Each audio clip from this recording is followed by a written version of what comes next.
એક મહત્વના મુદ્દા પર અને આ મુદ્દો છે ગુજરાતના રાજકારણ સાથે જોડાયેલું, કારણ કે શંકરસિંહ વાઘેલા ફરી એકવાર મેદાને આવ્યા છે। ફરી એકવાર તેમણે એક પ્રકારનું જોશ લઈને આવ્યા છે કે હવે તો આ વખતે મારે લડી જ લેવું છે ગુજરાતના રાજકારણમાં। વધુ એક રાજકીય પક્ષની એન્ટ્રી, નામ છે પ્રજાશક્તિ ડેમોક્રેટિક પાર્ટી અને પાર્ટી પ્રમુખ તરીકે રિદ્ધિરાજસિંહ પરમારની જે દાતાના રાજવી છે તેમની નિમણૂક કરવામાં આવી છે। જો કે આમાં પૂર્વ સીએમ શંકરસિંહ વાઘેલા માર્ગદર્શક તરીકે કામગીરી કરવાના છે। સવાલ એ છે કે શું આજે નવી પાર્ટી છે તે કોઈ આગળ કરિશ્માઈ જાદુ બતાવી શકશે ખરા? કારણ કે શંકરસિંહ વાઘેલાને જ્યારે સવાલ પૂછવામાં આવ્યો ત્યારે તેમણે જવાબ આપ્યો હતો કે આપણી જોડે દિલ્હીનું ઉદાહરણ છે। દિલ્હીમાં જો આમ આદમી પાર્ટીની જો પાર્ટીની આવી રીતે જાહુ જલાલી થઈ શકતી હોય, એક નવી જ પાર્ટીના મુખ્યમંત્રી બની શકતા હોય, તો પછી ગુજરાતમાં કેમ નહીં? એટલે કે ફરી એકવાર શંકરસિંહ વાઘેલા આ મુદ્દો, આ પાર્ટી લઈને આવ્યા છે। શંકરસિંહ વાઘેલાનો જે ઇતિહાસ છે, રાજનૈતિક ઇતિહાસ, જેમને પણ શંકરસિંહ વાઘેલા વિશે થોડી ઘણી ખબર છે, એમને ખબર છે કે શંકરસિંહ વાઘેલાની રાજનીતિ કેવી રહી છે અને એમાં પણ જે છેલ્લો કેટલાક સમયનો જે સમયગાળો છે એમાં એમની રાજનીતિ જોઈએ તો અલગ અલગ પક્ષ સાથે જોડાયા, અલગ અલગ પક્ષમાં માર્ગદર્શક હોય કે પછી મુખ્ય રણનીતિકાર હોય, આ રીતે જોડાયા। છેલ્લે એનસીપીમાં હતા, એની પહેલા પણ વચ્ચે એક એમણે વિકલ્પ આપવાની કોશિશ કરી હતી, ત્રીજો મોરચો ઉભો કરવાની કોશિશ કરી હતી। શંકરસિંહ વાઘેલાની અત્યારની એન્ટ્રી, આમાં બે સવાલ ખૂબ જ મોટા ચર્ચાઈ રહ્યા છે। શું શંકરસિંહ વાઘેલા સ્થાનિક સ્વરાજની ચૂંટણી પહેલા ગુજરાતમાં એક વિકલ્પ ઉભો કરવાની કોશિશ કરી રહ્યા છે?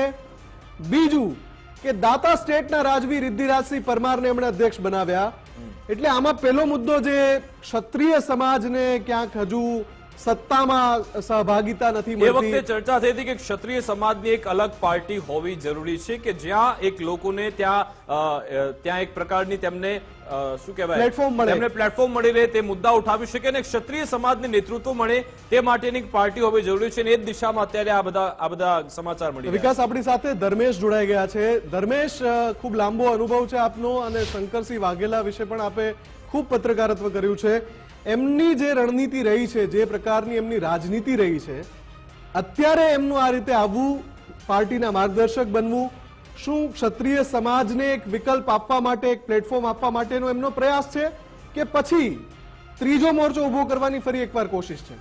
મુફદ્દલ, એક તો સૌથી પહેલી વાત કે ગુજરાત ફર્સ્ટના જે અહેવાલ છે ગઈકાલના, એને મોર લાગી છે। ગઈકાલે આપણે ગુજરાત ફર્સ્ટે કીધું હતું કે જે શંકરસિંહ વાઘેલા માર્ગદર્શક હશે અને આ પાર્ટીના પ્રમુખ કોઈ રાજવી હશે અને આખરે દાતા સ્ટેટને આ જે અધ્યક્ષ બનાવાયા છે, જે ડૉક્ટર રાજેન્દ્રસિંહ રાઠોડ છે, એ રજિસ્ટ્રેશન જ્યારે 2019માં થયું ત્યારે આ પક્ષનું રજિસ્ટ્રેશન થયું હતું, પછી કોરોના આવ્યો અને એવા દરમિયાન છેલ્લા 3 મહિનાથી એવું થતું હતું કે શંકરસિંહ વાઘેલા કોઈ પક્ષ રચશે, પરંતુ આ પક્ષ જે રજિસ્ટ્રેશન હતો એ જ પક્ષ રચ્યો છે, એના માર્ગદર્શક તરીકે બાપુ રહ્યા છે।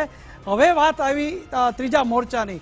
ગુજરાતના રાજકારણમાં ત્રીજો મોરચો ચાલતો નથી, શંકરસિંહ વાઘેલા પણ જાણે છે, રાજકીય વિશ્લેષકો પણ કહે છે અને મતદારો પણ જાણે છે। આવા સંજોગોમાં કમોરતા પહેલા, એટલે આપણે જે ઉત્તરાયણ પહેલા જે કમોરતા બેસી જાય એ પહેલા મુહૂર્ત કરવાનું બાપુનું, એટલે કે આ પાર્ટી જનશક્તિનો ડેમોક્રેટિક પાર્ટીનું જે મોટું મિશન હોય તો સ્થાનિક સ્વરાજ્યની સંસ્થા છે। અને મુફદ્દલ, મને યાદ છે કે આમ આદમી પાર્ટી ગુજરાતમાં આવી તો સિક્કા કે જામનગરની કોઈ નગરપાલિકા પણ એમણે કબજે કરી હતી।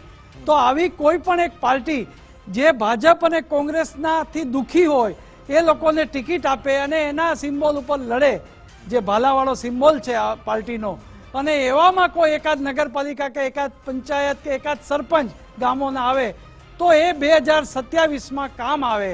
2027માં લડવાનું છે, પણ મુહૂર્ત એમણે કમોરતા પહેલા કર્યું છે, એટલે જ આજે માત્ર પ્રેસ કોન્ફરન્સ કરી છે। બીજું, આજે શંકરસિંહ વાઘેલાએ પત્રકાર પરિષદમાં એ પણ કીધું છે કે આખું ભાજપ મારું છે પણ ઉત્તર ગુજરાત પણ મારું છે। એટલે આપણે ગઈકાલે પણ ગુજરાત ફર્સ્ટના અહેવાલમાં એક વિશ્લેષણ કર્યું હતું કે ઉત્તર ગુજરાત અને દક્ષિણ ગુજરાત ઉપર મોટો મદાર છે આ પાર્ટીનો।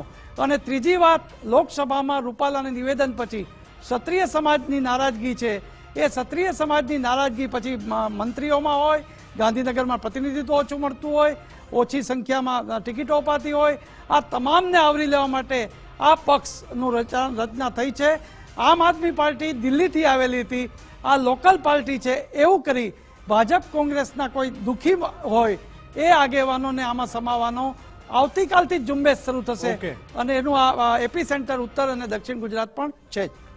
બિલકુલ આભાર ધર્મેશ તમામ જાણકારી આપવા બદલ, અમારી સાથે જોડાવા બદલ. અને જે પ્રમાણે આમ આદમી પાર્ટીને સુરતમાં સફળતા મળી, કોર્પોરેશનમાં, ગાંધીનગર કોર્પોરેશનમાં પણ થોડી સફળતા મળી હતી, વોટ શેર વધ્યો હતો, સાથે સાથે ધારાસભ્યો પણ આમ આદમી પાર્ટીને ગુજરાતમાંથી મળ્યા છે. એટલે શંકરસિંહ વાઘેલાને વિશ્વાસ છે કે કદાચ લોકો આમ આદમી પાર્ટી જગ્યાએ અમને અહીંયા વોટ ક્ષત્રિય આપશે. સમાજની એક જે નારાજગીની ચર્ચા થાય છે, જે હમણાં પણ એક સંમેલન મળ્યું હતું ત્યારે પણ આ વાત થતી હતી, એ નારાજગીને એન્કેશ કરવાનો પણ કરવાની. પ્રયાસ હોઈ શકે છે. બિલકુલ જોવાનું રહેશે કે હવે આ મામલે હવે લોકો શું તેમને પ્રતિભાવ આપે છે કે ફક્ત આ ક્ષત્રિય સમાજ પૂરતી આ પાર્ટી રહી જાય છે.